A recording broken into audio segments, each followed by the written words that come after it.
ወወልድ ወመንፈስ ቅዱስ አሐዱ አምላክ አሜን።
በስመ አብ ወወልድ ወመንፈስ ቅዱስ አሐዱ አምላክ አሜን።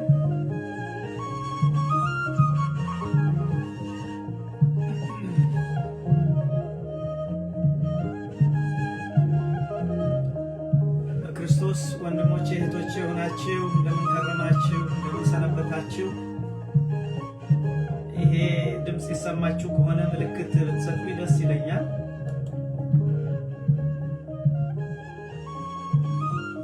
ሰማ ከሆነ ምልክት ብትሰጡኝ ደስ ይለኛል።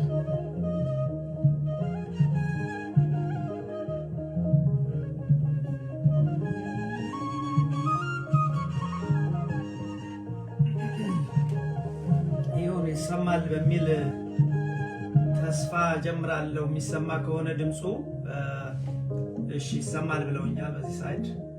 እግዚአብሔር አምላክ ስለዚህ ቀን የተመሰገነ ይሁን። እንደምን ከረማችሁ? እንደምን ሰነበታችሁ? ከሁሉ አስቀድሜ እንኳን ለብርሃነ ልደቱ አዲሱ ዓመት ጭምር አደረሳችሁ አደረሰን። እንዴት ናችሁ? እንዴት ሰነበታችሁ? ዓመት በዓሉ እንዴት ነበር? አዲሱ ዓመትስ? እግዚአብሔር መልካም ነው ወንድሞቼ፣ እግዚአብሔር መልካም ነው። ተመልከቱ፣ ልደቱን እንድናከብር ረዳን፣ ዛሬን ሰጠን። ሰሞኑን በዓል በበዓል ነን። አንድም ልደቱን አንድም የፈረንጆች አዲስ ዓመት፣ አሁን ደግሞ ከፊታችን ጥምቀትን እንደዚሁ እናከብራለን። ይሄን እድል የሰጠን የአባቶቻችን አምላክ እግዚአብሔር ስሙ የተመሰገነ ይሁን እና እንዴት ነበረ በዓላችሁ? እንዴት ሰነበታችሁ ለማለት እወዳለሁ። ዛሬ ታዲያ እግዚአብሔር ቢረዳን እንደ ሁሌ እንደ የአባቶቻችን አምላክ እግዚአብሔር በመካከላችን ተገኝቶ ምድራዊ ያልሆነ ሰማያዊ ሐሳቡን እንዲያስተምረን የሱ ቅዱስ ፈቃድ ይሁንልን። ጥቂት ነገር ነው የምንነጋገረው። በተለይ ከነገረ ልደቱ ጋር አያይዘን ለሕይወታችን የሚጠቅም ጥቂት ነገር ከዘላለም ሕይወት ጋር የተያያዘ ርዕሳችን ከላዩ ላይ እንደምትመለከቱት የዘላለምን ሕይወት ፍለጋ ይላል። ስለዚህ ጥቂት ደቂቃዎችን ወስደን የምንነጋገረው ስለ ዘላለም ሕይወት ነው። ምክንያቱም ይሄ በዓል በተለይ ከዘላለም ሕይወት ጋር ዋና ቁርኝት ስላለው የሰባ ሰገልን ታሪክ ወስደን እነኚህ ሰዎች ለምንድን ነው ይሄን ያህል የደከሙት? ለምንስ ይሄንን ያህል? ምክንያት ቢኖራቸው ነው እና የምንነጋገረው እንዳልኳችሁ ከነሱ ሕይወት ጋር አያይዘን ስለ ዘላለምን ሕይወት ፍለጋ በሚል ይሆናል። ወይም ሕይወትን ፍለጋም ልትሉት ትችላላችሁ። ክርስቶስን ፍለጋ፣ እውነትን ፍለጋ ያስኬዳል። ምክንያቱም ክርስቶስ ማለት እውነት ነው። ክርስቶስ ማለት ሕይወት ነው። ስለዚህ የትምህርታችን ርዕስ ሕይወትን ፍለጋ ወይም የዘላለም ሕይወትን ፍለጋ አለ። ለምንድን ነው ይህንን የማነሳው? በተለይ በዚህ በልደቱን አያይዘን ከሩቅ አገር ድረስ ሰባ ሰገል 2 ዓመት ተጉዘው መጥተዋል። እንግዲህ የመጡበት መሰረታዊ ምክንያት አላቸው። ሕይወትን ፈልገው ነው ወንድሞቼ፣ የዘላለምን ሕይወት ፈልገው ነው 2 ዓመት የተጓዙት እና እሱን አስተካከል። በተለይ ስለ ክርስቶስን እግዚአብሔርን እንዴት እናገኛለን፣ የዘላለምን ሕይወት እንዴት እናገኛለን ብለን እንማራለን። ስለዚህ ይሄ መሰረታዊ ነገር ነው። ሞኞች አይደሉም፣ የዋሆች አይደሉም። 2 ዓመት ሰብአ ሰገል 2 ዓመት ዕቃቸውን ጭነው ስጦታቸውን አዘጋጅተው ከሩቅ አገር ድረስ ሲሄዱ የዋሆች አልነበሩም። ምክንያት አላቸው። ለምን? ክርስትና ወገኖቼ ይሄ ፓሲቭ አይደለም፣ ወይም የደረቀ የቆመ ነገር አይደለም፣ ወይም ዝም ብለን እሁድ ዕለት ሄደን አስቀድሰን ወተን የሚያልቅ ነገር አይደለም። ክርስትና ሕይወት ይፈልጋል። አዎ ክርስትና መስዋዕት ይፈልጋል። እነኚህ ሰዎች የጊዜ የገንዘብ የቦታ ይሄን ሁሉ ሳክሪፋይ አድርገው ነው ያገኙት ክርስቶስን። እና የክርስትና ሕይወት እንትን ይፈልጋል፣ አክቲቭ ነው፣ ስራ ይፈልጋል። አሁን እንደው አንድ ጥያቄ ላንሳ። ክርስቶስን ፈልገነው እናውቃለን ወንድሞች? ከልባችን ከልብ ሆነን በቃ እኔ እኮ ፈልግሃለሁ እግዚአብሔር፣ እኔ ፈልግሃለሁ እባክህ እግዚአብሔር፣ እኔ ፈልግሃለሁ ብለን ከልባችን እግዚአብሔር እንዴት እንደሚወድ ከልባችን ስንፈልገው። ስለዚህ እግዚአብሔር ሆይ እኔ እፈልግሃለሁ፣ አንተ በቤቴ ግባ፣ አንተ በሕይወቴ ግባ፣ ሸክላን እንደገና አዲስ አድርገህ ስራኝ ብለን እናውቃለን። ከልባችን ፈልገነው እናውቃለን። ካወቅን ወንድሞቼ እኛ ብፁዓን ነን። እግዚአብሔር ደስ ይለዋል። እንዲህ ያደረጋችሁ ያላችሁ ወንድሞች፣ እንዲህ ያደረጋችሁ ያላችሁ እህቶች ከእግዚአብሔር ጋር በአግባቡ እየሄዳችሁ ነው። ደግሞ የደከምን ሰዎች በዚህ ጉዳይ ካለን ክርስትና እንዳልኳችሁ ፓሲቭ አይደለም። ፓሲቭ አይደለም ማለት ዴድ የሆነ እንቅስቃሴ የሌለ የረጋ ውሃ አይደለም። ሕይወት ይፈልጋል፣ እንቅስቃሴ ይፈልጋል፣ መፈለግ ይፈልጋል። በተለይ መንፈሳዊ ሕይወት ወገኖቼ መፈለግ አለው። መፈለግ የግድ ነው። ስለዚህ ሐሳቡ እግዚአብሔርን መፈለግ፣ ክርስቶስን መፈለግ የሚደንቅ ሐሳብ ነው። ልብ አድርጉ። አንዳንድ ጊዜ እኔ አሁን በተለይ ዛሬ ጊዜ ወስደን የምናየው ሰብአ ሰገል እንደው እንዴት ቢያስቡት ነው? እንዴት እግዚአብሔር ቢረዳቸው ነው? ልብ አድርጉ። 2 ዓመት በግመል 2 ዓመት ነው የተጓዙት። ለምንድን ነው 2 ዓመት? ሕይወትን ፍለጋ ነው። የዘላለምን ሕይወት ፍለጋ ጉዳይ ነው። እንደኛ እነሱም እኮ እዛ አጥቢያቸው የነበረ ቤተ መቅደስ ካለ ሄደው አስቀድሰው መመለስ ይችሉ ነበር። ግን ክርስትና ከሱ በላይ ስለሚጠይቅ ተዘጋጅተው 2 ዓመት ሙሉ ሄዱ። የሚደንቁ ሰዎች ናቸው። ለምን? ክርስቶስን ፍለጋ። ክርስቶስን መፈለግ ወገኖቼ የሚደንቅ ነገር ነው። እግዚአብሔርን መፈለግ፣ ክርስቶስን መፈለግ ከስራ ሁሉ የላቀ ስራ ነው ወንድሞቼ። ምን አይነት ስራ እንዳላችሁ አላውቅም። እኔ በህይወቴ ብዙ ስራዎችን ሰርቻለሁ። ከእረኝነት ጀምሮ ትልልቅ መስሪያ ቤቶች ሰርቻለሁ። ስለ ራሴ ለማውራት አይደለም። ዛሬ የአሜሪካን መንግስት የገንዘብ ሚኒስቴር ውስጥ ገብቼ እሰራለሁ። አሁን ስለ ራሴ ላወራቸዋል። ግን እረኝነት ጀምሮ እኔ በጎይ ጠብቄያለሁ። ከእረኝነት ጀምሮ ሌሎች ስራዎች በኢትዮጵያ መንግስትም ይሁን በሚኒስቱ ገብቼ ስራ ሰርቻለሁ ከዩኒቨርሲቲ እንደወጣሁ እና ልላችሁ የፈለኩት ግን በህይወት የተማርኩት ከስራ ሁሉ የሚልቅ ስራ ምንድነው ብላችሁ ብትሉ የሰራዊት ጌታ እግዚአብሔርን ፈልጎ ማግኘት። ሰብአ ሰገል ይሄንን ያደረጉት ክርስቶስን፣ ሕፃኑን ክርስቶስ የተወለደውን ንጉስ ፈልገው አገኙት። ወንድሞች ደስ አይልም? ፈልጎ ማግኘት በጣም ደስ ይላል። ስለዚህ ይሄንን ነው ያደረጉት። እነዚህ ሰዎች ዝም ብለው ቁጭ አላሉ። በትንቢት ተብሏል ይመጣል ብለው አልተቀመጡም። እግዚአብሔርም ረዳቸው። እግዚአብሔር ሰውን የሚረዳው ሰው ከልቡ ተነሳሽነት ሲኖረው ነው። የመንፈሳዊ ጉዞ በነገራችን ላይ የመንፈሳዊ ህይወት ጉዞ እግዚአብሔርን የመፈለግ ጉዞ ነው። ምን ያህል እንደምትረዱት አላውቅም። የመንፈሳዊ ህይወት ጉዞ እግዚአብሔርን ክርስቶስን የመፈለግ ጉዞ ነው እንጂ ዝም ብሎ ዛቻ አንድ ቦታ ላይ ቁጭ ብሎ ትንሽ ጸሎት አድርጎ ነው። ኢትስ ቢዮንድ ዛት፣ ከሱ ይበልጣል። እና ራሱ እግዚአብሔር ወገኖቼ የሚደንቃቸው እንድንፈልገው ይፈልጋል። አይገርማችሁ? ፈልጉኝ ፈልጉኝ ፈልጉኝ አለ እግዚአብሔር። እኔ ከናንተ ሩቅ አይደለሁም። እኔ የሩቅ አምላክ ግን አጠገባችሁ ነኝ። ግን ፈልጉኝ። መጽሐፍ ቅዱስን ብንመለከተው ፉል ኦፍ ፍለጋ ነው። መጽሐፍ ቅዱስ እግዚአብሔር ምን አለ? ፈልጉኝ ታገኙኛላችሁ።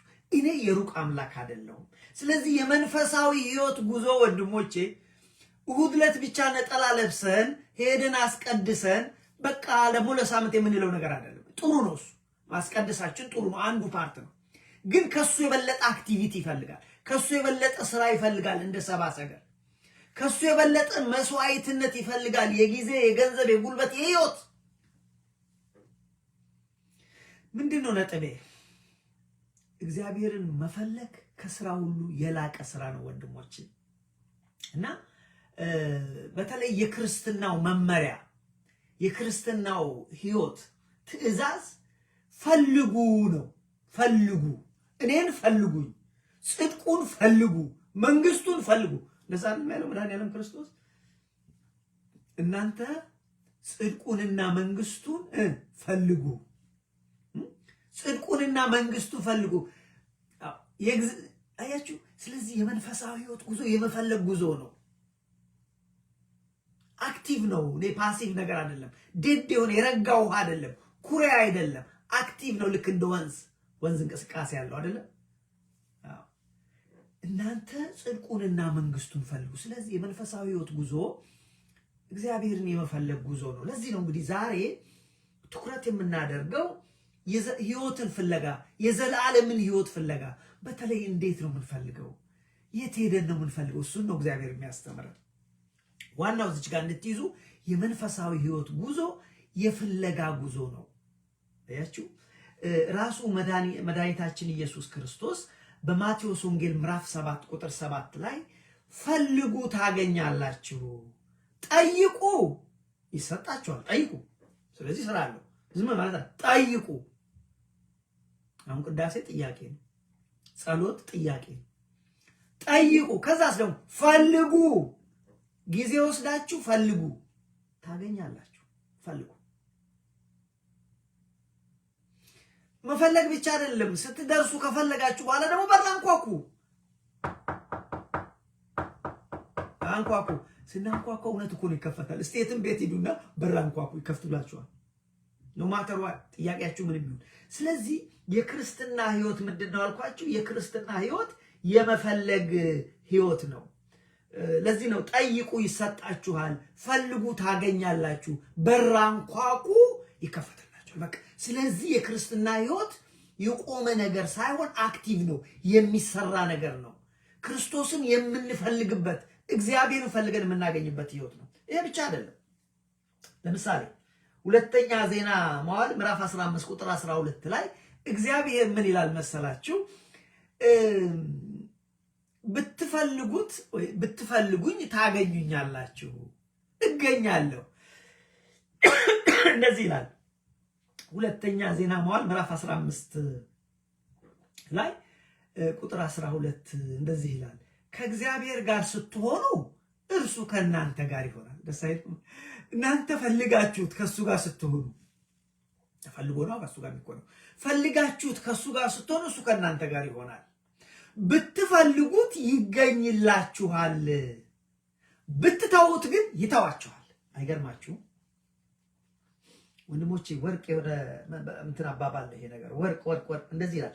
እግዚአብሔር ጋር ስትሆኑ እርሱ ከእናንተ ጋር ይሆናል፣ ብትፈልጉት ይገኝላችኋል። ስለዚህ ወገኖቼ የመንፈሳዊ ህይወት ጉዞ እግዚአብሔርን የመፈለግ ክርስቶስን የመፈለግ ጉዞ ነው። ለዚህ ነው ሰብአ ሰገል ሞኞች አልነበሩ። 2 ዓመት የደከሙት ዕቃቸውን ተሸክመው በግመል ወርቅ፣ ዕጣን፣ ከርቤ ይዘው ፕሪሺየስ በጣም ውድ ወርቅ በጣም ውድ ነው። ዕጣን በጣም ውድ ነው። ከርቤ እንደዚህ ይሄንን ይዘው ፍለጋ መጡ። ማንን? ህይወትን። ማንን? እውነትን። ማንን? ክርስቶስን። ማንን? እግዚአብሔርን ፍለጋ 2 ዓመት ተጋዙ። የዋሆች አሉ። ስለዚህ አሁን ብርሃነ ልደቱ ስናከብር እነዚህ ነገሮች ማስተዋር ከውስጡ መማር ያስፈልጋል። ኤርምያስ ምዕራፍ 29 ቁጥር 13 ላይ እግዚአብሔርን ስለመፈለግ ሲናገር ምን ይላል መሰላችሁ? በፍጹም ልባችሁ ብትሹኝ ወይም ብትፈልጉኝ ታገኙኛላችሁ። ስለዚህ ወንድሞቼ የመንፈሳዊ ህይወት ጉዞ እግዚአብሔርን የመፈለግ ነው። ለዚህ ነው ሰብአ ሰገል የደከሙት። አለበለዚያ ምን አስደከማቸው? አያችሁ? በፍጹም ልባችሁ እግዚአብሔርን ብትሹት፣ በፍጹም ልባችሁ እግዚአብሔርን ብትፈልጉት ታገኙታላችሁ። በቃ ሜሴጁ ይሄ ነው ወንድሞቼ። የዘላለም ሕይወት ጉዳይ የመፈለግ ጉዳይ ነው፣ የመፈለግ ጉዳይ ነው። ስለዚህ አክቲቭ ነው፣ እንቅስቃሴ ያለው ዶርማንት አይደለም። ዶርማንት ማለት ኩሬ ታውቃላችሁ፣ ገጠር ይሄ ውሃ ተቆፍሮ ለዓመት ዝናብ አንዴ ዘንባል፣ ውሃ አይንቀሳቀስም። በነገራችን ላይ ዶርማንት የሆነ ይገድላል። እዛ ውስጥ አሳዎች ምን ትላትሎች ሲወጡ ይሞታሉ። ሰውም ችግር ስለሆነ ነው እሱን እንግዲህ የሚጠጣው። ዞሮ ዞሮ ዶርማንት ሊሆን ማለት ዶርማንት የሆነ ይሄ ቋሚ የሆነ ነገር የተዘጋ ነገር አስቸጋሪ ነው፣ እንቅስቃሴ የሌለው። ውሃ ሲያጣሩ ደግሞ አይታችኋል፣ በእንቅስቃሴ ነው ውሃ የሚጣራው። ስለዚህ የመንፈሳዊ ሕይወት እንቅስቃሴ ያስፈልጋል። የሐዋርያት ሥራ ላይ ብትመለከቱ አሁን ይሄንን ማመጣላችሁ መንፈሳዊ ሕይወት ወገኖች፣ የዘላለም ሕይወት ጉዳይ የሚፈለግ ስራ ነው። ለዚህ ነው ሰብአ ሰገል የደከሙት እና እግዚአብሔርን የክርስትና ጉዞ እግዚአብሔርን የመፈለግ ነው። እንደዚህ ይላል ሐዋርያት ሥራ ምዕራፍ 17 ቁጥር 27 ላይ እግዚአብሔር ከናንተ ሩቅ አይደለም፣ ግን እንድትፈልጉት ይፈልጋል። አይገርማችሁም? እግዚአብሔር ከኛ ሩቅ አይደለም። ይችን ያዙ ወንድሞቼ። ነገር ግን ስራ ይፈልጋል። ፈልጉኝ፣ እሹ፣ አንኳኩ ያለን እኮ ይሄንን ነው። አክቲቪቲ ይፈልጋል፣ ስራ ይፈልጋል። እና ምን ይላል? እኔ ከሰው ልጆች ሩቅ አይደለሁም። እግዚአብሔር እኮ ነው የሚለው እኔ ከሰው ልጆች ሩቅ አይደለሁም፣ ነገር ግን ፈልገው እንዲያገኙኝ ይፈልጋሉ። በቃ ይሄ ነው። እግዚአብሔር እንድንፈልገው እንድናገኘው ይፈልጋል። ወንድሜ ቆመን አይደለም፣ ሄደን ፈልገን እንደ ሰብአ ሰገል። እንደዚህ ይላል፣ ላንብብላችሁ። እግዚአብሔር ከሰው የራቀ አይደለም፣ ግን ሰዎች ፈልገው እንዲያገኙት ይፈልጋል። የሐዋርያት ሥራ ምዕራፍ 17 ቁጥር 27 ላይ ምናልባትም እየመረመሩ ያገኙት እንደሆነ እግዚአብሔርን ይፈልጉ ዘንድ በምድር ሁሉ ላይ እንዲኖሩ የሰው ወገኖችን ሁሉ ከአንድ ፈጠረ። ምን እንዲያደርጉ? እየመረመሩ ስራ አሉ።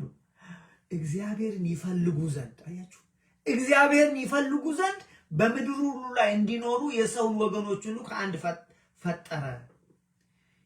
የተወሰኑትንም ዘመኖችና ለሚኖሩበት ስፍራና ዳርቻ መደበላቸው። ቢሆንም ከእያንዳንዳቸው የራቀ አይደለም። ይኸውላችሁ ወንድሞቼ፣ እግዚአብሔር ከኛ የራቀ አይደለም፣ ግን ፍለጋ ይፈልጋል። ጠዋት ተነስተን ማታ ተነስተን ጠዋት ተነስተን በጸሎት በስግደት በጾም በምጽዋት እግዚአብሔር እንደዚህ ነው የሚፈለገው። ፈልጉኝ ፈልጉኝ ፈልጉኝ አለ። ይሄ ብቻ አይደለም። ትልቁ ነጥብ መጽሐፍ ቅዱስ ላይ በህይወቴ የተማርኩት አንድ ነገር ቢኖር ይሄ የመንፈሳዊ ህይወት ጉዞ እግዚአብሔርን የመፈለግ ጉዞ ነው። እኔ ከናንተ ሩቅ አይደለሁም፣ ግን ፈልጉኝ። ከልቡ የፈለገኝ ሰው እኔን ያገኘኛል አለ። ሰብአ ሰገል ያደረጉት ይሄንን ነው። 2 ዓመት ኮምፓስ ሳይኖራቸው፣ አቤት አቤት! እግዚአብሔር ግን ኮምፓስ ሰጣቸው። ጨረቃዋን ኮከቧን 2 ከልባቸው ስለሆነ እኮ ነው እግዚአብሔር መራቸው። እኛ ስንፈልገው እግዚአብሔር ይገርማቸዋል፣ ኮከቧን ይሰጠናል። እንዴት እንደምንሄድ እንዴት በዚህ ምድር ላይ ድል እንደምናደርግ ያደርጋል። ስለዚህ መንፈሳዊ ህይወት ማለት እግዚአብሔርን ከልብ መፈለግ ነው። ምንም ይዛችሁ ባትሄዱ ዛሬ የመንፈሳዊ ህይወት ጉዞ ማለት ወንድሞቼ እግዚአብሔርን የመፈለግ ነው። እግዚአብሔር ሩቅ አይደለም፣ ራይ ይላል በቃዝቹ ጋር አጠገባችን፣ ግን እንድንፈልገው። ለዚህ ነው ሰብአ ሰገል ሞኞች ስለሆኑ አይደለም። 2 ዓመት ተጓዙ። ከልባቸው መሆኑ ደግሞ እኮ ያስታውቃል። ከልባቸው ብዙ ዕቃ ይዘዋል፣ ወርቅ አጠራቅመዋል፣ ከርቤ ይዘዋል። ለምን? የሚፈልጉት እግዚአብሔር አንድም ንጉስ ነው፣ እግዚአብሔር ንጉስ ነው።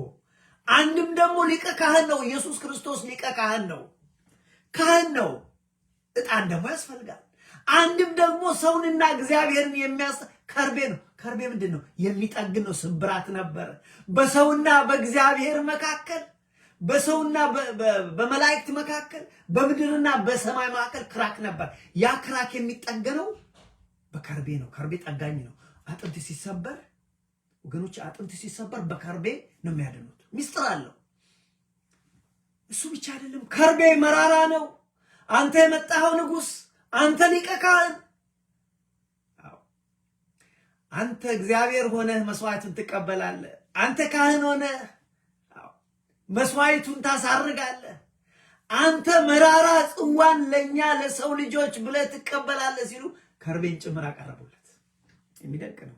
ይህንን ነው ፍለጋ የመጡት እና ብዙ ጊዜ ወስደው ብዙ 2 ዓመት ነው የፈጀባቸው እዛ ለመድረስ። ቀልድ አይደለም። ክርስትና is not a joke። የስ ይመስላል ዘንድሮ። አዎ አገልጋዩም ውሸታም ነው፣ ሁሉም ውሸታም ነው፣ እኔም ውሸታም ነኝ፣ ሌላውም ውሸታም ነው። ይሄ ሮንግ ነው። ይሄ ማለት በውሸት ይልቀጥል አይደለም። እግዚአብሔር ይችን ቀን የሰጠኝ በእውነት ተለውጬ ወገኖቼ፣ በእውነት ተለውጠን እንደ እግዚአብሔር ሐሳብ እንድንሄድ ነው። ክርስትና እውነት ነው። በእግዚአብሔር ማንም አይዘብትም። መቀለድም የለም። ለጊዜው ሰዎች ይመስላቸዋል፣ ግን ለኔና ለእናንተ አደገኛ ያደረገው ክርስትናውን የመጨረሻው ዘመን ላይ ስለደረስን በቃ ይሄ ኃጢአትን በተከበረ ቦታ ጭምር እናያለን በመቅደሱ።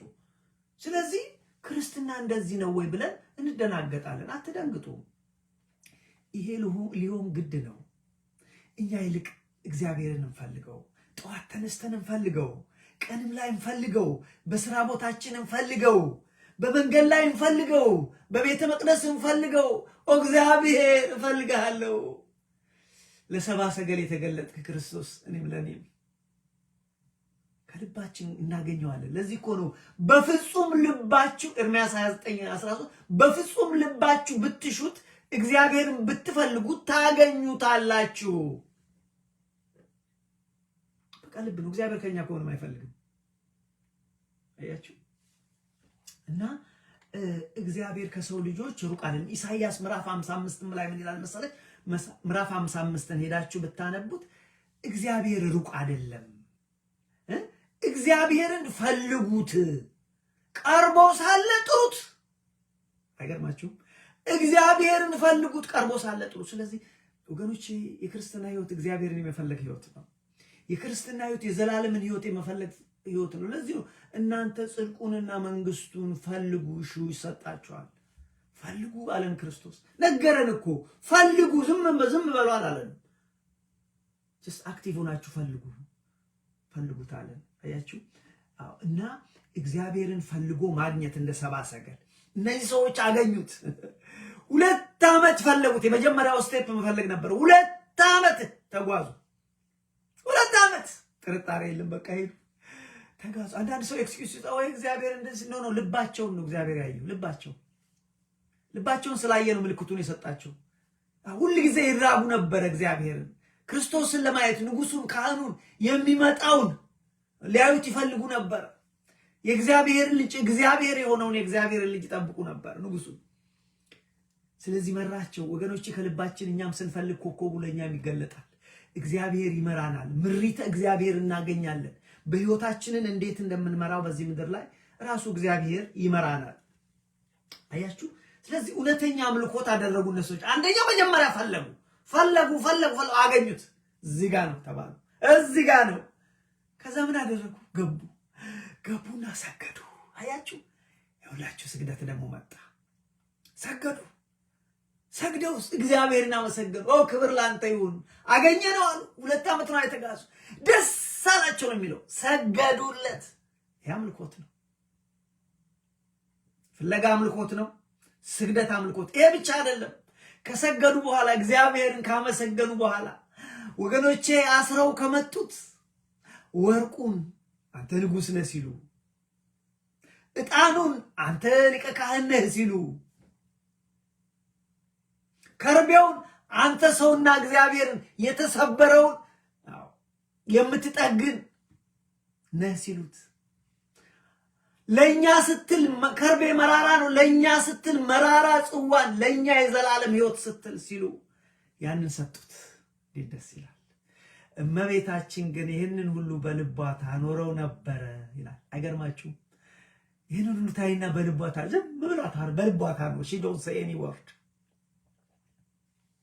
አያችሁ? ይሄ እውነተኛ አምልኮት ይባላል። ስለዚህ አምልኮት ማለት ምንድነው ብለን ብንል መጀመሪያ ፍለጋ ነው። አብርሃም እኮ ያደረገው ይሄንን ነው። እግዚአብሔር ማን? አባቱ ታራ ጣዖት አምላኪ ነው። ጣዖት አብርሃም ይሸጥ ነበር። ለዚህ ነው እኛም መፈለግ አለብን ወገኖች፣ መቀመጥ የለም። እግዚአብሔር ማን ጨረቃውን አየና አንተ ነህ አለ፣ ፀሐዩን አንተ ነህ አይደለም አለ። አባቱ የሰጠውንም ደግሞ ኳኳኳኳ አድርጎ ምንም አይመልስም፣ እሱንም ወረወረው። እግዚአብሔርን ፈለገ። በሰዓቱ እግዚአብሔር ተገለጠለት። አብርሃም ይህን አደረገ። ይህን ብቻ አይደለም አምልኮት ወገኖቼ is not just only prayer፣ ጸሎት ብቻ አይደለም፣ ቅዳሴ ብቻ አይደለም። ፍለጋ አለው መጀመሪያ ላይ። ከፍለጋ በኋላ እንደነዚህ እንደ ሰብአ ሰገል ስግደት አለው፣ ጸሎት አለው፣ ምስጋና አለው። እሱ ብቻ አይደለም ወገኖቼ፣ መስዋዕት ማቅረብ ያስፈልጋል። አብርሃም አንድ ልጅህን በሽምግልና ያገኘውን አንድ ልጅህን ለኔ የሚቃጠል መስዋዕት። የምን መስዋዕት ትረዳላችሁ? እረዳውና በቃ ይቃጠል፣ የሚቃጠል መስዋዕት አድርገህ ልጅህን። አብርሃም በ100 ዓመት ያገኘውን ልጁ do you understand what it meant? መስዋዕትነት ይጠይቃል። የመንፈሳዊ አገልግሎት ወገኖቼ ዶርማንት አይደል፣ መስዋዕት ይጠይቃል። የጊዜ መስዋዕት ሊሆን ይችላል፣ የገንዘብ መስዋዕት ሊሆን ይችላል፣ ህይወት ጭምር ሊሆን ይችላል። ሰብአ ሰገል እኮ መስዋዕት ከፈሉ፣ መስዋዕትነትን ከፈሉ። 2 ዓመት በእግራቸው የጊዜ የቦታ ርቀት ወርቅ አመጡ። በዚህ ላይ እንዴ ወገኖች አንዳንድ ጊዜ ቆመው ልናስብ፣ እንዴ እነሱም እኮ ልጆች ይኖራቸው ይሆናል። እኔ ልጆች ስላሉኝ ነው እንዴት አድርጌ እችላለሁ የቤተ ክርስቲያንን ነገር። ይኖራቸው ልጆች ይሆናል፣ አምሹሩ ይኖራቸዋል። ነገስታት እኮ ናቸው ወገኔ፣ ትልቅ ኃላፊነት እኮ አላቸው። ነገስታት ናቸው። እነዚህ ከ3 ቦታ መጡ ነው የሚለው። አንደኛ ከፋርስ፣ ሁለተኛ ከአረቢያ ወይም ከአረብ፣ ሶስተኛ ከአፍሪካ ኢትዮጵያ ይላል። እነዚህ ነገስታት እነሱ በአንድ ጊዜም ተመካክረው አይደለም፣ እግዚአብሔር መንፈስ ቅዱስ አንድ ላይ ያገናኛቸው። ኃላፊነት ያለባቸው ነገስታት እኮ ናቸው። ስራ እኮ አላቸው። ግን ወንድሜ የክርስትና ስራ የሚጠይቅ ነገር ነው። ይኸውላችሁ በደንብ ማሰብ ይጠይቃል። አንዳንድ ጊዜ በየቀኑ ትንሽ ደቂቃ ወስደን እንዴት ነው ክርስትና የዛሬ ብለን ማየት ያስፈልጋል። ክርስትና ዝም ብሎ የሚወራ ነገር ብቻ አይደለም። ትልቁ ነገር በዚህ ውስጥ እንግዲህ ትልቁ ያነሳ ነው የዘላለምን ህይወት ለማግኘት። እነዚህ ሰዎች ከኔና ከናንተ እኮ የተለየ ህይወት የላቸውም። የዘላለምን ህይወት እኮ ነው የሚፈልጉት። ክርስቶስን እኮ የሚፈልጉት ስለ ዘላለም ህይወት ጉዳይ እኮ ነው። ስለዚህ ይሄ የዘላለምን ህይወት ፍለጋ ጉዳይ ከስራ ሁሉ የላቀ ስራ ነው። እግዚአብሔር ከኛ ሩቅ አይደለም፣ ግን መፈለግ ይጠይቃል። ፈልጉኝ ብሏልና። ስለዚህ በዚህ ትምህርት ውስጥ አሁን የምናየው ወይም የትምህርቱ ዓላማ ራሱ ክርስቶስን ከልባችን ከፈለግነው እናገኘዋለን። በቤታችን በህይወታችን ይገለጣል። ነገራችንን ይገለብጠዋል። አዲስ ሰው አድርጎ ይሰራናል። እውነት ነው ይሄ ወንድሞቼ፣ እውነት ነው። እኛ ብቻ ልባችን ከፍተን እግዚአብሔር ጥቂት ደቂቃ ወስዳችሁ ይሄ በቃ ሐሳብ በጠበጠ መልክ የምንጸልየውን ትተን ይሁን እሱንም አድርጉት፣ ግን እንደ ጥቂት ደቂቃ just take 5 minutes 7 minutes 7 ደስ አይላችሁም? 7 ቁጥር እንዴት እንደምወደው 7 ደቂቃ ወሰዱና እስቲ እግዚአብሔርን ይፈልጋለሁ አባቴ እባክህ እስቲ እንደው ሸክላን ስራው ላንተ ጥቅም አውለኝ። ለራሴ ኖሬ ያለፈውን ዘመን እስቲ የቀረውን ዘመን ላንተ አኑረኝ። ላንተና ላንተ ብቻ ልኖር እባክህ። እግዚአብሔር ይሰራችኋል፣ ይሰራናል። የሚገርማችሁ ደግሞ ሲሰራ መንፈሳዊ ህይወታችንን ብቻ አይደለም ስጋዊ ነገራችንን ይሰራል። እኔ ሳላየው አይደለም በህይወቴ አይቼዋለሁ። ይሰራዋል። በቃ እግዚአብሔር ይሰራዋል ወንድሞቼ። ስለዚህ ክርስቶስን ከልባችን ስንፈልገው እናገኘዋለን። ለዚህ ነው ሰብአ ሰገልን አስታከል ከልባቸው የፈለጉ ሰዎች ናቸው እነሱ። ክርስቶስን ከልባቸው ፈለጉት። ከ2 ዓመት በኋላ አገኙና መሰከሩት፣ አገኙና አመለኩት፣ ሰገዱለት፣ አገኙና እጹብ ድንቅ ስጦታን ሰጡት። እነዚህ ሰዎች እኮ በህይወታቸው እኮ ዋጋ ሊከፍሉ ይችሉ ነበር በተለያየ ምክንያት። አንደኛ ጉዞ ሩቅ ነው፣ የግመል ጉዞ ነው። በጉዞ እኮ አውሬ ያለ ስንት ነገር አለ። ህይወታቸውን እኮ ሊያጡ ይችላሉ። not only that ከመጡ በኋላ ራሱ ክርስቶስን አግኝተው አምልኮትን ፈጽመው ያ ውሸተኛ የሰይጣን ልጅ ሄሮድስ ካገኛችሁት እኔም መጥቼ ሰግደለታለሁ። እሱ ውሸቱን ነው። ሊገለው አይሌቦ ሊገለው መታችሁ ንገሩኝ ብሎ ወደ ቤቴልሔም ላከላቸው። እግዚአብሔር መንፈስ ቅዱስ የሚመራቸው ግን ወደሱ እንዳትመለሱ በዚሁ ሂዱ አላቸው። ስለዚህ ከእስራኤል ሀገር የወጡት ተደብቀው ነው። ንጉሱ ሊያገኛቸው ይገላቸው ነበር። ምንድነው ነጥቤ? የህይወት ዋጋ ጭምር የሚያስከፍል እኮ ነው። ግን እግዚአብሔር ከነሱ ጋር ስለሆነ ማንም ምንም ሊያረጋቸው አይችልም። እንደዚህ ነው ወንድሞች፣ አያችሁ? ይሄ እውነተኛ አምልኮት እግዚአብሔርን መፈለግ፣ እግዚአብሔርን ማመስገን፣ ስግደት፣ ወዘተረፈ ጸሎት እና አገልግሎት ከልብ የሆነ አገልግሎት ይጠይቃል። አምልኮት ማለት ይሄ ነው። በነገራችን ላይ አምልኮ ምንድነው? ብዙ ጊዜ ሰዎች ይሄን ቃል አምልኮ ማለት ምን ማለት ነው? እግዚአብሔርን እናመልከዋለን ስንል አምልኮ ማለት ምንድነው? ለእግዚአብሔር ፍጹም መገዛት፣ እሱንና እሱን ብቻ መስማት፣ አርጉ ያለንን ማድረግ፣ አታድርጉ ያለንን አለማድረግ። አምልኮ ይሄ ነው። አምልኮ ለእግዚአብሔር በፍጹም መገዛት። አምልኮ ማለት ወንድሞቼ እግዚአብሔርን በፍጹም ልብ መውደድ፣ በፍጹም ልብ፣ በፍጹም ኃይል፣ በፍጹም ዕውቀት፣ በፍጹም ነፍስ፣ በፍጹም ልብ፣ በፍጹም ኃይል ውደዱ። በነገራችን ላይ የእግዚአብሔር የመጀመሪያው ትእዛዝ እኮ ይሄ ነው። ከአስሩ ትእዛዛት እኮ ሌላ የምትወዱት አይኑራችሁ። ምንም ይሁን ምን ወደው ሌላ አለን ወንድሞች? በጣም ከእግዚአብሔር የበለጠ የምንወደው አለ? ጣዖት ነው እሱ። ሚስታችን ብትሆን፣ ባል ቢሆን፣ ልጆቻችን ቢሆኑ ከእግዚአብሔር የበለጠ የምንወደው ከሆነ ጣዖት ነው። ሌላም ነገር በሰማይ ያለ ይሁን በምድር ያለ ከምድር በታች ያለ ከእግዚአብሔር የበለጠ የምንወደው ነገር ካለ ጣዖት ነው እሱ። ለዚህ ነው እግዚአብሔር ሕጉን ሲያወጣ አንደኛ እኔን በፍጹም ልባችሁ፣ በፍጹም አእምሯችሁ፣ በፍጹም ኃይላችሁ ውደዱኝ አለ እኮ። ዋናው ይሄ ነው አለ። ሁለተኛ ወንድምን እንደራስህ ውደድ። ስለዚህ አምልኮ ማለት ምንድነው? አንደኛ በፍጹም መገዛት ነው አልኳችሁ። ሁለተኛ እግዚአብሔርን በፍጹም ልብ መውደድ፣ በፍጹም ልብ እግዚአብሔርን መውደድ፣ በፍጹም ኃይል መውደድ፣ ወንድምን እንደራስ መውደድ። እነዚህን ሁለቱ እኮ ካደረግን ትእዛዛት ሁሉ አለቁ እኮ ወንድሞች፣ አለቀ። እግዚአብሔር ትእዛዝ እግዚአብሔርን ከወደድነው በፍጹም ልባችን፣ ወንድማችንን ከወደድነው አለቀ። ስለዚህ አምልኮ ማለት እግዚአብሔር አምላክን በፍጹም ልብ በፍጹም ኃይል መውደድ። ሌላው እግዚአብሔርን መፍራት። አሁን እኮ እግዚአብሔርን መፍራት ጠፋ አይደል? እግዚአብሔርን መፍራት የሚገባውን ክብር መስጠት። ወንድሞች ለእግዚአብሔር የሚገባው ክብር አለ፣ ለሰው የሚገባ ክብር አለ። በቃ መለየት። ለእግዚአብሔርን መፍራት የሚገባውን ክብር መስጠት፣ ይሄ ነው አምልኮ።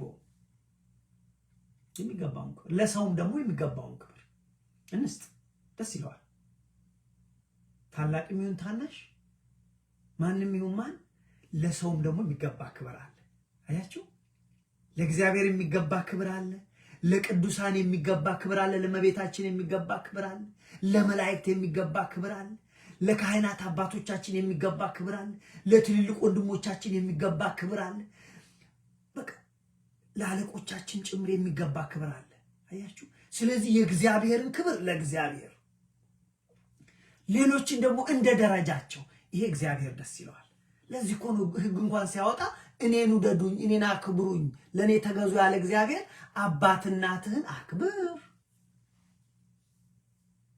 በመንፈሳዊ ሕይወት የወለዱን አባቶቻችንም ይሁን በስጋዊ ሕይወት የወለዱን እናከብራቸዋለን ከልባችን። አሁን ግን ዘመኑ አስቸጋሪ ዘመን ወገኖች፣ እግዚአብሔር ይርዳን። እንዴት ከዚህ እንደምናመልጥ በጣም አስፈራል። አንድ ሰው ተነስቶ ትልቁን ጳጳስ ሲዘረጥተው ጉዳዩ አይደለም። ጳጳሱ ችግር አለበት የለበትም ሌላ ጉዳይ ነው እሱ። እኔ ግን ወገኖቼ እንደፈለገኝ ግን ጳጳሱን ልዘረጥተው አልተፈቀደልኝ። አይደለም ጳጳስ እኮ ትልቅ ነው። እዚህ አጠገብ ያለ በእድሜ ከፍ ያለኝና አልተፈቀደ። ስለዚህ ጥንቃቄ እናድርግ። ይሄ ዙሪያችን ያለው ነገር ተጽዕኖ ያሳድርብናል፣ ይገባኛል። ቢሆንም ግን መጠንቀቅ አለብን፣ መክሰር አለና። ስለዚህ እውነተኛ አምልኮት ምንድነው ብለን ብንል እነዚህን ፍለጋ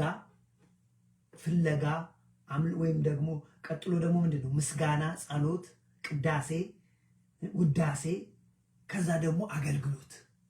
እግዚአብሔርን ማገልገል ከሰጠን ነገር ላይ እንደነዛ እንደ ሰባ ሰገል ድብቅ አድርገን በጣም ቆንጆ የሆነችውን ወርቋን ምኑን ገዝተው እግዚአብሔር ይሄ ያንተ ነው፣ ይሄ ያንተ ነው ብለው አደረጉ። ይሄ የሚደንቅ ያችሁ። ስለዚህ አምልኮት ስንል እነዚህ ነገሮች እንጂ አንድ ነገር ብቻ አይደለም። ማመስገን አንዱ ነው። አሁን ቅዳሜ ማለት እሑድ ሄደን ጠዋት ላይ ቅድም ቤተክርስቲያን ማመስገናችን ማስቀደሳችን ጥሩ ነገር አንዱ ነው። ታዲያ አንዱ ነው መፈለግ፣ ለትለት መፈለግ፣ በተለያየ መልኩ እግዚአብሔር መፈለግ። ከዛስ መስዋዕትነት ይጠይቃል። በነገራችን ላይ ከሐዋርያት በህይወት እድሜ ጠግበው የሞቱት ስንቶች ናቸው? ነን። አባታችን ቅዱስ ዮሐንስ ነው ይባላል። ግን ብዙዎች ሌሎቹ ደግሞ የቤተክርስቲያን ታሪክ ሌሎቹ ደግሞ መስዋዕትነት እሱም ተቀብሉ። ሁሉም ግን ፖይንቴ ምንድነው? ከነ ቅዱስ ጴጥሮስ ጀምሮ ሁሉም መስዋዕት ተቀብለዋል። ክርስትና ወገኖቼ መስዋዕትነት ይጠይቃል። እንሙት ማለት አይደለም። በራሳችን ደረጃ መስዋዕትነት ይጠይቃል። ስለዚህ ሐዋርያት ሁሉ ዋጋ ከፍለዋል። የህይወት ጭምር ክርስትና ዋጋ ያስከፍላል። ይሄ ነው ክርስትና ዋጋ ያስፈልጋል። እግዚአብሔር መፈለግ ዋጋ ያስፈልጋል። ለዚህ እኮ ነው እዛ ሉቃስ 9 ላይ መድኃኒዓለም ኢየሱስ ክርስቶስ በመንገድ እያለፈ አንዱ ልከተልህ አለው። ምን አለኝና ምን አለኝ? ወፎች እንኳን ማደሪያ ያላቸው ለሰው ልጅ ጭንቅላት ማሳረፍ ሲል ሰውየው ተመለሰ። ለምን? ምቾትን ዋጋ ያስከፍላል። ከሱ ትንሽ አለፍ አለና አንድ ጎበዝ ደግሞ ቁጭ ብሎ ተከተለኝ አንተ። አይ አባትና እናቴን ሄጄ ቀብሬ አለ። ተዋቸው፣ ሙታናቸው ይቆሩ፣ አንተ ተከተለኝ ሲለው ቤተሰብን ዋጋ ያስከፍላል። ዋጋ ያስከፍላል ወገኖች፣ ዋጋ ያስከፍላል ክርስትና። የመጨረሻውም እንደዚሁ ልከተል፣ ግን ሌላ ምክንያት እንደው ሄጄ እንተሰናብቻ አለሱ ደግሞ ተው የእግዚአብሔርን ስራ ጀምሮ ወደኋላ የሚያይ ሰው ለእግዚአብሔር መንግስት ስራ አይሆንም ማለት። ስለዚህ ክርስትና ዋጋ ያስከፍላል፣ መስዋዕትነት ያስከፍላል። ሰባ ሰገል ረጅሙን ጉዞ ተጉዞ የመጡት የጊዜ የገንዘብ የቦታ ብዙ ዋጋ ከፍለዋል። ስለዚህ ክርስትና እንደው እንደ ቀላል ነገር አንውሰደው ሲባል ደግሞ አክብዱት ማለት አይደለም። እና እነዚህ ሰባ ሰገል እንግዲህ እንዳልኳችሁ ከሩቅ ምስራቅ መጡ ነው የሚለው። ሩቅ ምስራቅ የሚለው ቤተክርስቲያን አባቶች በትርጉም ሲያስተምሩን ከፐርሺያ ፐርሺያን ኤምፓየር የሚባለው ከፐርሺያ ከአረቢያውን ከአረቡ ምድር እና ከአፍሪካ ከኢትዮጵያ የኢትዮጵያ ንጉስ ነው ብለው ነው እንግዲህ በትርጓሜ የሚያስተምሯቸው። ይዳዝ ማረር ከየትም ግን አንዱ ከኢትዮጵያ የሚመጣ ከሌላም ሀገር that's not the point። ፖይንቱ ግን እነዚህ ሰዎች ከዚህ ቦታ መጡ። የሚደንቃችሁን አንድ ነገር ልንገራችሁ ግረ መንገዴ። እነዚህ ሰዎች እስራኤላውያን ነበሩ። ምክንያቱም ከየት የመጡት? ከአረቢያ፣ ከፐርሺያ፣ ከአፍሪካ፣ ከኢትዮጵያ። ስለዚህ እስራኤላዊ አይደሉም።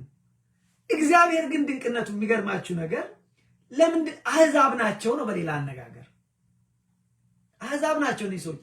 አህዛብን አመጣ እግዚአብሔር ንጉሱን እንዲያገኙት ክርስቶስን። አህዛብ መጥተው እንዲሰግዱለት አደረገ እግዚአብሔር።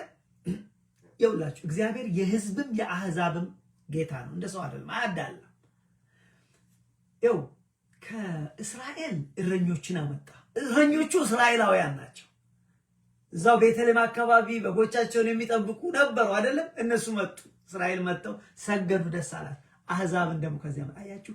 እግዚአብሔር ኢየሱስ ክርስቶስ የመጣው ለህዝብም ለአህዛብም ነው። ሚስጥሩ ይሄ ነው።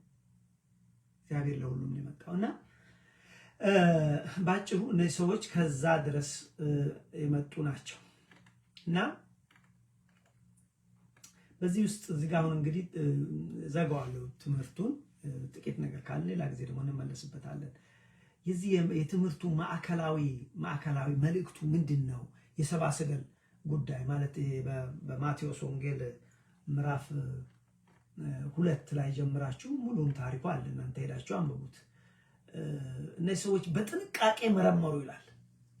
በመፈለግ መመርመር ይጠይቃል። ወደ ቤቴልሔም ራሱ ባነበላችሁም ደስ ይላል። ምንድነው የሚለው?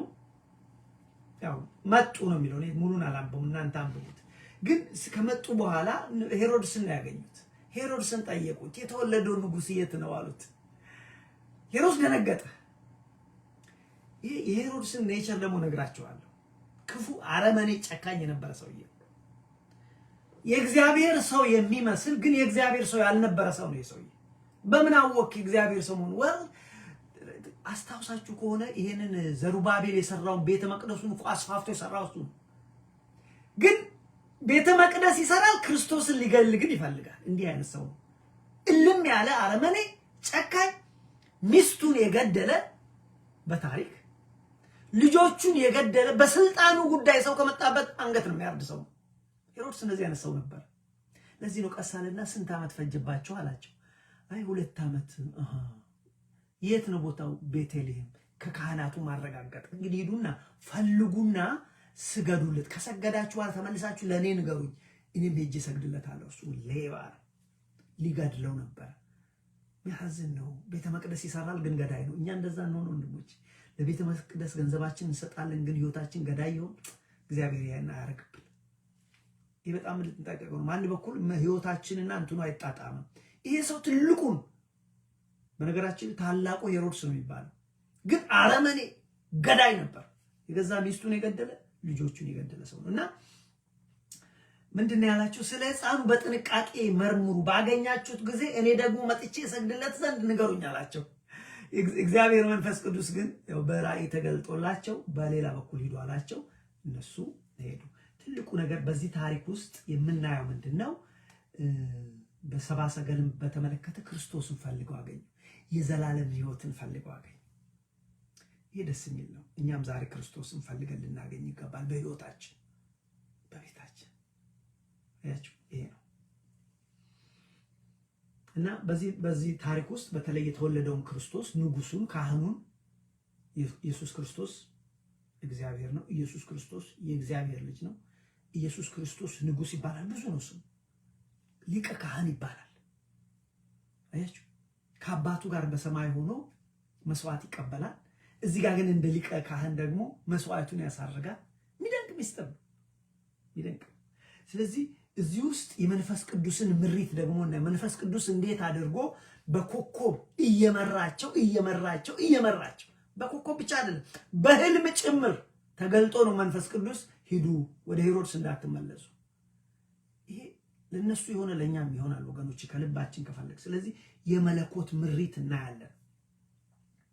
በዚህ ውስጥ ፍጹም የሆነ አምልኮና የሚደንቅ ሚስጥር እናያለን። እነዚህ ሰዎች አንደኛ ፈለጉት፣ ሁለተኛ ሲያገኙት በጣም ደስ አላቸው፣ እግዚአብሔርን አመሰገኑ፣ ወድቀው ሰገዱለት። ሶስተኛ አገልግሎት አበረከቱ። ይሄ ነው አምልኮት። ወርቅ ከርቤ ሰጡት፣ ዕጣን አድርገው ሰጡት። እነዚህ ሰዎች ፍጹም ታዛዦች ነበሩ።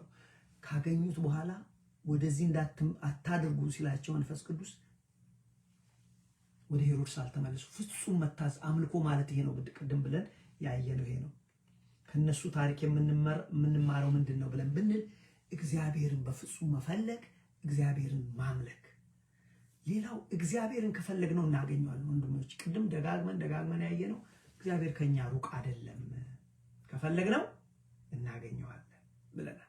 እንግዲህ እውነተኛ አምልኮት ከሰብአ ሰገል የምንማረው 3 ወይም 4 ነገሮችን ይዛል። እውነተኛ አምልኮት አንደኛ ከልብ የሆነ መፈለግ። እግዚአብሔር ሩቅ አይደለም ማለት አጠገባችን ነው፣ ግን እንድንፈልገው ይፈልጋል። ስለዚህ እውነተኛ ፈልጉ፣ እሹ፣ በር አንኳኩ፣ ፈልጉ፣ ጽድቁን መንግስቱን ፈልጉ፣ እኔ ከናንተ ሩቅ አይደለም፣ ፈልጉ ነው የሚለው። ከኦሪት ዘፍጥረት እስከ ራዕየ ዮሐንስ እግዚአብሔርን ስለፈለግ ነው ታሪኩ። ፈልጎ ስለማግኘት ነው። አብርሃም ከዘመዶቹ ወጣው። አያችሁ አምልኮት እኮ እንዲቀላል አይደለም። አምልኮ ከቤተሰቦቹ እኮ ጥሎ ሄደ፣ መስዋዕት ከፈለኩ። መጀመሪያ ፈለገ፣ ከዛ እግዚአብሔርን አገኘው። እግዚአብሔርን ሲያገኘው ደግሞ ቤተሰቦችን፣ ወገኖችን ለቀውጣል። መስዋዕት ጭምር አለ ወገኖች። አያችሁ። ስለዚህ ከዚህ ውስጥ እውነተኛ አምልኮ ምን ይዛል? እውነተኛ ፍለጋን ይዛል። እንዴት ነው እኛው የምንፈልገው? በጾም፣ በጸሎት፣ ቃሉን በመማር ከእግዚአብሔር ጋር ዝምድናን በማጠናከር በቃ ከእግዚአብሔር ጋር ቁጭ ማለት ልማድ። ሌላ ሁለተኛ ፍቅር። የምን ፍቅር? እግዚአብሔርን መውደድ፣ ወንድምን መውደድ። አምልኮት ይሄ ነው። በፍጹም ልብ በፍጹም ኃይል እግዚአብሔርን መውደድ፣ ወንድማችንን መውደድ። አለቀ። አምልኮት ማለት ይሄ ነው። ሶስተኛ መስዋዕትነት ይጠይቃል። አገልግሎት ይሁን ሐዋርያትን ብታዩ፣ ነቢያትን ብታዩ አንዱ መስዋዕትነት ያልከፈለ የለም። ስለዚህ ከኛም መስዋዕትነት ይጠበቃል። ምናልባት የከንፈራችን ፍሬ ሊሆን ይችላል። ምናልባት ሌላ ነገር ሊሆን ይችላል። የጊዜ ጉልበት ሊሆን ይችላል። ግን መስዋዕትነት ሶስተኛ አገልግሎት ወገኖች እንትን አትሁኑ። ይሄ ኩሪ አትሁኑ። ስታገነንት አትሁኑ። እንቅስቃሴ ያስፈልጋል። ለእግዚአብሔር መስራት ያስፈልጋል።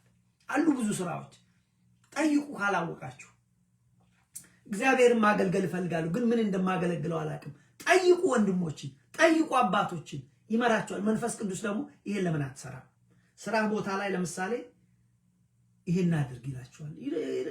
የግድ ቤተክርስቲያን እንኳን የምታገለግሉት እኔም በየቀኑ ምጸልየው አንዱ ጸሎት ጠዋት ስራዬን ሲጀምር እግዚአብሔር ሆይ ይሄን ስራዬን እባክህ እንዳገልግሎት ቁጠርልኝ፣ ይሄን ስራዬን እንዳገልግሎት ልጠቀምበት። ምን ማለት ነው?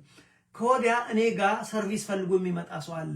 ዲፕረስድ የሆነ የታመመ ሰው ሊሆን ይችላል። እሱን ከረዳሁት እኮ አገልግሎት ነው። ጎረቤቶቼ ጨንቋቸው ሊሆን ይችላል። በሐሳብ በሆነ ነገር ከረዳኋቸው እኮ አገልግሎት እኮ ነው። የግድ እኮ ቤተ መቅደስ ላይ መዘመር የግድ እኮ እንትን ማለት ብቻ አይደለም። ስለዚህ አገልግሎት ያስፈልጋል፣ መንቀሳቀስ ያስፈልጋል። እንዲህ ሲሆን መንፈሳዊ ህይወትም ያድጋል። ይገርማቸዋል። እና አገልግሎት ያስፈልጋል። እንግዲህ አገልግሎት ውስጥ ብዙ ነገሮች አሉ እና መመስከር፣ እግዚአብሔር ያደረቀን ድንቅ ነገር ደግሞ እነዚህ ሁሉ አምልኮት ይባላሉ። ስለዚህ ክርስቶስን ምንም ጥያቄ የለውም መፈለግ ዋጋ ያስከፍላል። በኋላ ደግሞ ትልቅ ዋጋ ያሰጣል። ዋጋ ያስከፍላል ደግሞ በኋላ ዋጋ ያሰጣል። ስለ ሄሮድስ ጥቂት ነገር ልበልና ላቁም። ቅድም እንዳልኳችሁ ይሄ ሰውዬ ነፍሰ ገዳይ ነው። የእግዚአብሔርን መቅደስ የሚሰራ ግን ነፍሰ ገዳይ 10,000 ህፃናት እንኳን ያስጨረሰ ነው በክርስቶስ ነው። በዛ በቤተልሔም ክርስቶስን ለመግደል ብሎ አረመኔ ነው። በስልጣኑ የመጣበትን ሰው ድራሹን ሚስቱን ገድሏታል፣ ልጆቹን ገድሏታል። ታሪክ ነው የሚያስተምረው መጽሐፍ ቅዱስ ላይ ያለ የምታገኙት። አያችሁ፣ ይህ ሰው ውሸታም ነበር። የሰይጣን መልእክተኛ ነው። አዎ የሰይጣን መልእክተኛ። ምክንያቱም ክርስቶስን ሊገል ፈልጋችሁ ንገሩ። ሐሰተኛ ነው። ማሰቱ ምን ነበር? ሄዳችሁ እኔም እንድሰግድለት ሄዳችሁ እንትን ብላችሁ መታችሁ ንገሩ። ውሸቱን አያችሁ፣ አስመሳይ ሰው ነው። አስመሳይነቱ ምኑ ላይ ነው? በዚህ በኩል ቤተ መቅደስ ይሰራል። ትልቁን ቤተ መቅደስ የሶሎሞን ቤተ መቅደስ ለሁለተኛ ጊዜ የሰራው ዘሩባቤል የተባለው እንትን መሪ ነበር። ግን ያን ቤት ያስፋፋው በትልቁ የሰራው ታላቁ ሄሮድስ ነው። እግዚአብሔርን መቅደስ በአንድ እጁ ይሰራል፣ በአንድ እግዚአብሔርን ልጅ ሊገድል ይፈልጋል። እና ሐሰተኛ አስመሳይ ሰው ነው። አያችሁ፣ ከዚህ ታሪክ ውስጥ ምን ተማር? በቃ እዚህ ጋር ላቆመው። አንደኛ የተማርነው ጸንቶ ተክቶ እግዚአብሔርን መፈለግ ሳይሰለቹ 2 ዓመትም ቢያስኬድ ከሰባ ሰገል 2 ዓመት ቢጓዙም ጸንተው ፈልገው እግዚአብሔርን አገኙ። ደስ አይልም? ጸንተው ፈልገው። ስለዚህ አይመችም እኮ ወንድሞቼ። እኔ ብዙ ጊዜ ለሰው የምነግረው ሰው በቃ እዚህ ዓለም ላይ ሁሉ ሰው ችግር አለበት። ከችግር ነፃ የምንወጣበት ጊዜ አይኖርም። it doesn't matter how much money you make። ብዙ ገንዘብም ስሩ፣ የትኛውም ትምህርት ቤት ከችግር የሚወጣ ሰው የለም። ችግር አለው ጊዜ አይነቱና መጠኑ ነው የሚለያየው። ስለዚህ ችግር ካለ ችግሩ እንዳለ ሆኖ ደግሞ በዚህ በችግር ውስጥ እንዴት አድርጌ ነው ሻማም ሆነው መብራትም ሆነው አያችሁ፣ እንዴት አድርጌ ነው ጸንቼ እግዚአብሔርን የምፈልገው እንጂ አይ እኔ አንድ ቀን ሲሳካልኝ ትምህርቴን ጨርሼ ይሄን አድርጌ ካላችሁ መቼም አይሳካም። መቼም አይሳካም። ችግር ሁሉ ያለ። ሌላው እዚህ ጋር አንድ ፈልገን ካገኘን በኋላ ለእግዚአብሔር የሚገባውን ክብሩን እንስጥ። በመቅደሱም ቢሆን እለት በእለት ባለው እግዚአብሔር ብለን ካልን ወንድሞቼ የሚገባውን ክብር እንስጠው። እንተው። ይሄ ለሰው ስናይቺ እንዲች ምንላትን ተወሱ ዋጋ የለውም። እንዲህ ማለት መጥፎ ነው እያልኩ አይደለም።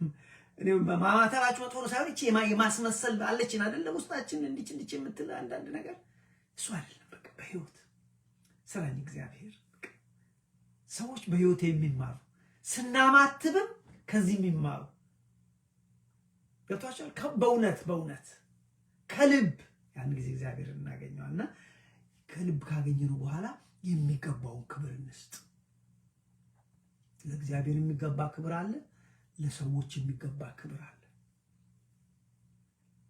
አሁን መጨረሻ ላይ ያልኳችሁ ይሄ እንደ ሄሮድስ አፋዊ ክርስትናና እሱ አፋዊ ነው፣ ውጫዊ የሚታይ ነው። መቅደስ ይሰራል፣ መቅደስ አሳምሮ ይሰራል። መቅደሱን ግን ገዳይ ነው። ይሄ ተውት ነው። ምንም አይጠቅም። ለሰውም ብለን አናድርገው። ሰውም ምንም ያልፋል፣ እግዚአብሔር ግን ለዘላለም ይኖራል።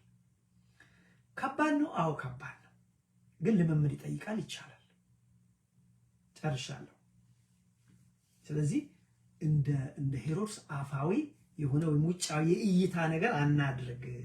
ምን እናድርግ? መጀመሪያ አምልኮ ምን እንደሆነ እንረዳ። አምልኮ ምንድነው ብለን ቅድም አንስተናል። አምልኮ ሪል አምልኮ፣ እውነተኛ አምልኮ ምንድነው? እግዚአብሔር መፈለግ፣ ከዛ ከፈለግ ካገኘ በኋላ የሚገባውን ክብር መስጠት፣ ደግሞ ማገልገል። እዚህ ውስጥ ደግሞ የተማርነው ሌላው ምንድነው? እግዚአብሔርን ሩቅ አይደለም ከልባችን ከፈለግነው እናገኛለን። ራይ ሂር እዚህ ጋር ነው ያለው። እዚህ ጋር አለ። አሁን እኮ አለ እዚህ። ስለዚህ ራሳችንን እንመርምር። እንደ ፍርዖን እንዳንሆን፣ ማነው እንደ ሄሮድስ እንዳንሆን፣ አስመሳይ እንዳንሆን፣ ውሸቱን እዚህ ጋር የቤተ መቅደስ እየሰራ እዚህ ጋር ገዳይ ነው፣ እንደሱ እንዳንሆን፣ ይልቁንም እንደ ሰብአ ሰገል እንሆን። ሰብአ ሰገል ፈለጉት። መጀመሪያ ላይ ካገኙ በኋላ የሚገባውን ክብር ሰጡት። ወርቅ ከርቤ ደግሞ አውጥተው አምላካችን ብለው አመስጥረው ሰጡት። እና ይሄ ነው ያስተማረን የመከረን ልዑል እግዚአብሔር ስሙ ከአጽናፍ እስከ አጽናፍ የከበረ የተመሰገነ ይሁን። ሰላም እግዚአብሔር ይብዛላችሁ። ዓመቱም የተባረከ የተቀደሰ ይሁን። መልካም ዓመት በዓል። እንግዲህ ከፊታችን ደግሞ እንደዚሁ ጥምቀት በዓል አለ። እግዚአብሔር ለሱ ያድርሰን። ትምህርቱን ከወደዳችሁ ለሌሎች ብታካፍሉ፣ አገልግሎት ይሄ ነው፣ ሌላ ነገር አይደለም። ለሌሎች ሰዎች ሼር ብታደርጉ ሌላም ሰው ሊያገኘው ይችላል፣ ትባረኩበታላችሁ። ሌላው ከስር ቤተ እስጢፋኖስ የሚል ሊንክ አስቀምጬላችኋለሁ። ገብታችሁ ሰብስክራይብ ብታደርጉ ዩቲዩብ ላይቭ መግባት እችላለሁ። አሁን ላይቭ መግባት አልችልም። ሰላም እግዚአብሔር ይብዛላችሁ። ሰላም ሁኑልኝ።